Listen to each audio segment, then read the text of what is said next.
अजितदादा पवारांनी महाराष्ट्राच्या तिजोरीवर गेल्या 10-15 वर्षाच्या कालावधीमध्ये दरोड्यावर दरोडे घातलेले आहेत. कसे व 5-50 कारखाने उभे राहतात. इकडे कोऑपरेटिव्ह बेसिसचे कारखाने बंद पडतात लोकांचे.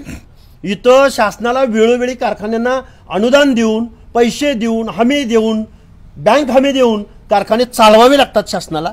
आणि अजितदादा पवारांचा असा काय प्रॉफिटमध्ये चालतो. अजितदादा पवारांच्या कुठल्याही कारखान्याचं कंपाऊंड बघा, त्याचं इन्फ्रास्ट्रक्चर बघा, कोण करतं हे. आणि एवढं प्रॉफिटमध्ये काय टेक्निक आहे अजितदादा पवारांकडे.